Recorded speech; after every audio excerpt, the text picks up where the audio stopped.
Bagaimana hukum membeli barang dengan cara hutang dicicil, akan tapi barang yang dibeli juga terhutang dan ditunda pemberian barangnya. Misalkan membeli motor dengan cara cicilan tanpa bunga dan denda, akan tapi motor akan diserahkan kepada pembeli setelah cicilan kesekian kali. Bagaimana dengan transaksi yang seperti ini, sah atau tidak? Tentu saja kalau seandainya transaksi disepakati. Begini, pertama pertanyaan dulu, bolehkah orang transaksi dengan nyicil? Jawabannya boleh. Itu dulu. Boleh cash, boleh nyicil. Bolehkah harganya berbeda? Ini yang khilaf di antara ulama. Pendapat yang saya ketahui, yang saya pribadi adalah lebih baik tidak ada perbedaan antara cash sama kredit. Itu lebih afdal, lebih aman. Tinggal pembelinya sudah tahu, ini saya mau jual motor. Kalau orang kredit sama orang bayar cash, saya tentukan keuntungannya misal 15% atau 20%. 10 juta misalnya jadi 15 juta pokoknya, itu kan 50% keuntungannya. Sudah, ini saya tentukan, orang mau kredit mau cash sama aja. Itu lebih aman secara syar'i. Tapi ada pendapat ulama yang mengatakan boleh kredit dan boleh cash dan boleh beda harga, asal akadnya terpisah. Jadi akad kredit sendiri walaupun produknya, jenis produknya sama, dan akad cash sendiri. Jadi tidak boleh sama akadnya, dipisahin. Makanya dibolehkan dan boleh harganya berbeda. Itu dulu hukum. Hukum yang lain berhubungan dengan pertanyaan tadi adalah bagaimana kalau seandainya sudah sepakat di akad kredit, akad cash sudah tidak ada masalah. Orang kalau bayar harus cash and carry, beli bayar langsung dibawa. Kalau kredit, bolehkah pada saat kita sudah sepakat kredit, sudah dibayar cicilan pertama, kita nggak dikasih dulu motornya misalnya? Ini nggak boleh dalam Islam. Sudah sepakat harus dikasih. Bayar 10 kali, ya sudah bayar dari awal, orang kasih sudah dibayar, itu haknya dia gitu kan. Kalau nggak mau ya jangan buka kredit, itu konsekuensinya memang begitu. Jadi kita harus memang tahu. Lalu bagaimana kalau kreditnya macet?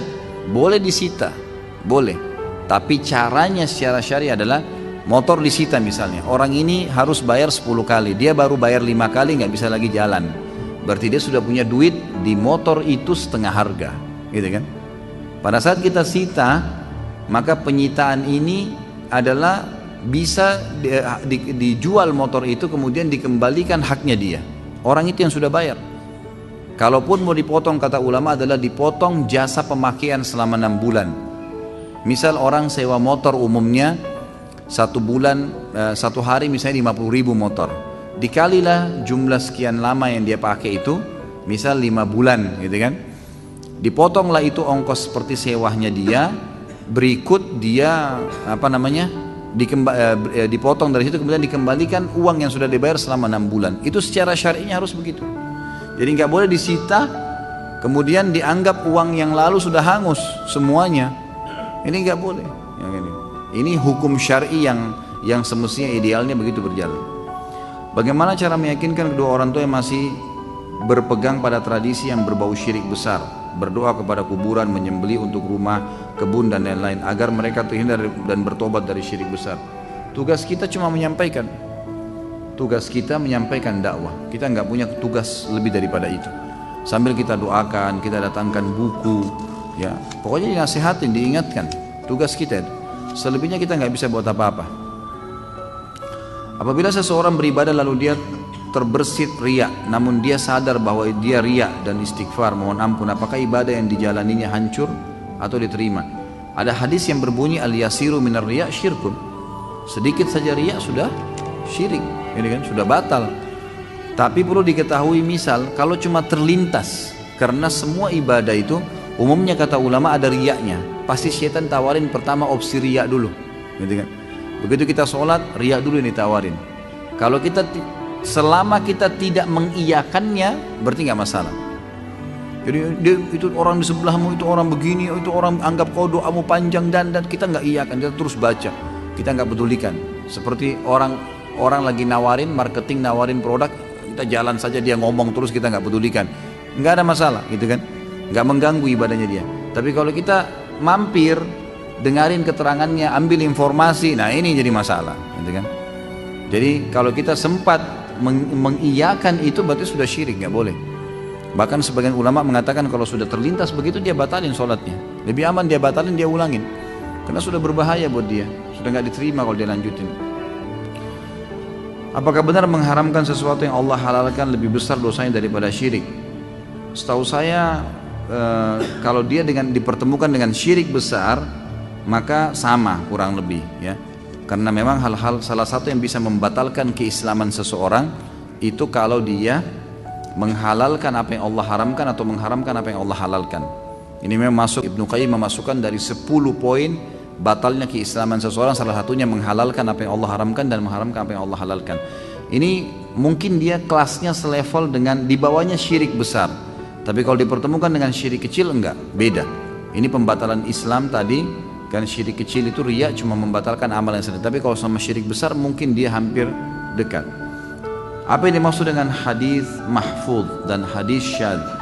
Tentu ini ada bahasan sendiri ya. Mahfudz itu yang terjaga, yang syadz itu kalau sesuatu yang diragukan tentang kedudukannya. Kurang lebih makna letterletnya seperti itu. Dulu saya suka nyanyi goyang dumang yang ditampilkan oleh artis Cita-Cita atau apa ini. Sehingga kadang saya pengen menghadiri konsernya, hampir-hampir saja saya menjadi fans Cita-Cita tadi itu ya. Tapi saya kembali menyadari kalau apa yang ingin saya lakukan adalah perbuatan yang tidak terpuji. Kemudian saya mulai punya inisiatif yang menurut saya positif, yaitu daripada saya mendengarkan lagu dan goyangan tadi Cita-Cita itu, lebih baik saya meminta istri saya bernyanyi dan bergoyang ya, seperti Cita-Cita tadi. Untuk saya tanpa dibarengan musik, karena kebetulan istri saya dahulu pandai bernyanyi dan bergoyang. Apakah inisiatif saya ini diperbolehkan dalam ajaran Islam? Boleh sekali, nggak masalah, boleh, tidak ada masalah. Pak Yoyo mau praktek ya? Boleh nggak? Jadi hukumnya boleh suami dinyanyikan oleh istrinya, boleh, boleh, kan itu. Dengan kata-kata cinta, lantunan syair itu boleh, nggak ada masalah.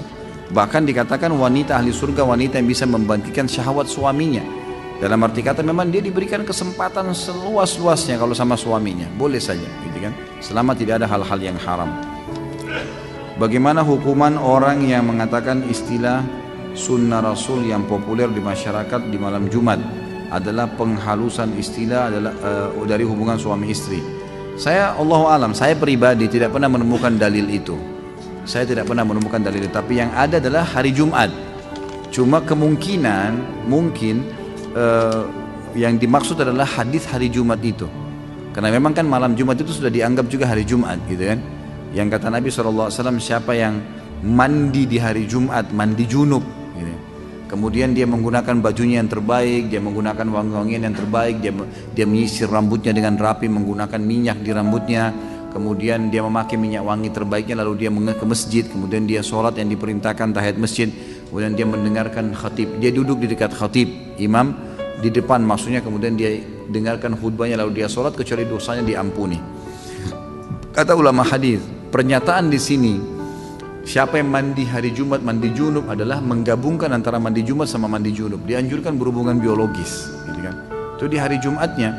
Tetapi di sini kemungkinan besar yang mengatakan bahwasanya malam Jumat itu juga dianjurkan, mungkin pemahaman tentang masalah ini. Seperti hadis misalnya tentang membaca surah Al-Kahfi ya. Siapa yang membaca surah Al-Kahfi di malam Jumat, sebagian ulama mengatakan ini masuk maksudnya Jumatnya, gitu kan? Maka Allah akan berikan untuknya cahaya antara dia dengan Ka'bah. Artinya dia akan sering Allah mudahkan menziarahi Ka'bah itu. Ya, sering menziarahi Ka'bah. Maka di sini ulama bilang membaca malam Jumat atau Jumatnya sama saja, karena kalimat malam Jumat dan Jumat ini dianggap satu. Seperti itu. Apa hukum bagi pedagang yang menggunakan jimat penglaris sebagai pemanis dan jimatnya menggunakan ayat Al-Quran? Bagaimana hasil uangnya, halal atau tidak? Tentu tidak benar, tidak ada itu ya. Pelaris, dan umumnya memang sekarang banyak dukun-dukun ini ingin mengelabui ya orang-orang. Kalau yang datang misalnya ibu-ibu pakai jilbab, bapak-bapak dianggap muslim, maka dikelabuilah sama dia dengan cara diberikan kertas tulisannya ada ayat-ayat Al-Qur'annya, tapi ternyata di situ banyak khurafat.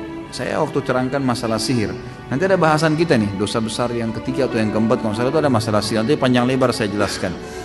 Itu saya sampai kaget masuk, waktu saya jelasin masalah sihir, subhanallah, di daerah Condet saya sholat di musola di depan, di seberang jalan sekolah yang sedang saya jelaskan itu ada tulisan bahasa Arab Sampai saya foto di HP saya masih ada gitu.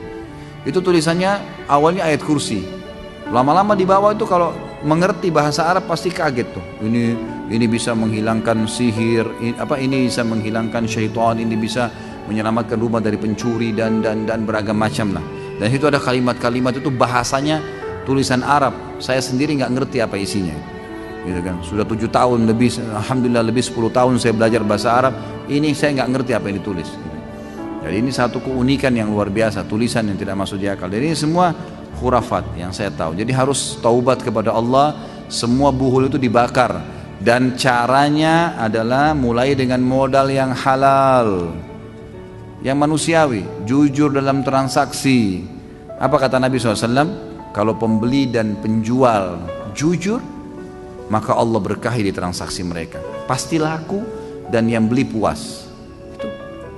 Kita mau jual mobil pernah tabrakan nggak? Pernah. Tapi saya sudah masukin di bengkel, di sini tabrakannya. Insya Allah laku tuh. Oh nggak pernah, mobil saya nggak pernah tabrakan. Padahal sudah 7 kali tabrakan ini. Ini bohong nggak bisa, pasti nggak laku. Sudah ada hadis Nabi, manusiawi aja, nggak usah pakai pelaris-pelaris begitu.